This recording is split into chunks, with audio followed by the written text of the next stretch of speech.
Pegasus जासूसी मामले में बीते दिन केंद्रीय रक्षा मंत्रालय द्वारा बयान जारी किया गया है।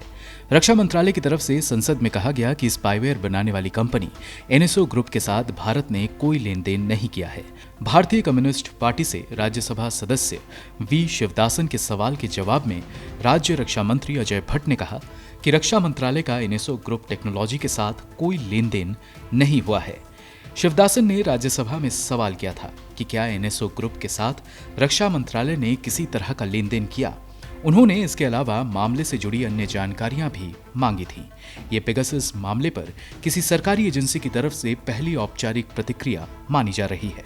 बता दें कि पिछले महीने एक अंतर्राष्ट्रीय मीडिया समूह ने खुलासा किया था कि इस इजरायली स्पाईवेयर से कई देशों के हजारों फोन की जासूसी की गई थी। रिपोर्ट में दावा किया गया था कि पेगासस से भारत में भी पत्रकार, विपक्ष और केंद्रीय मंत्री, कार्यकर्ता और जजों समेत 300 लोगों के मोबाइल फोन हो सकता है कि हैक किए गए हों। इस खुलासे के बाद स्पाईवेयर को बनाने वाली कंपनी ने कहा था कि पेगासस का इस्तेमाल सिर्फ सरकारी एजेंसी ही कर सकती है।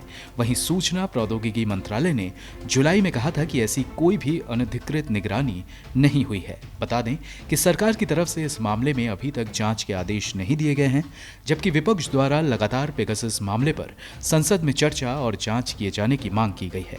सुप्रीम कोर्ट भी पेगासस जासूसी मामले में कई जांच की मांग की याचिकाओं पर सुनवाई कर रहा है। इन सब तमाम बातों के बीच चिंता का विषय ये है कि एक तरफ स्पाईवेयर को बनाने वाली कंपनी का कहना है कि पेगासस का इस्तेमाल सिर्फ सरकारी एजेंसी ही कर सकती है और तमाम रिपोर्ट ये भी दर्शाती है कि भारत में जासूसी हुई है। पर इस बीच सरकार की तरफ से दिया बयान और सवाल पैदा कर देता है कि अगर भारतीय सरकार का उस कंपनी से कोई लेन देन नहीं हुआ तो क्या सही में भारत में जासूसी हुई, और अगर हुई तो उसमें किसका हाथ है। ब्यूरो रिपोर्ट, गो न्यूज़।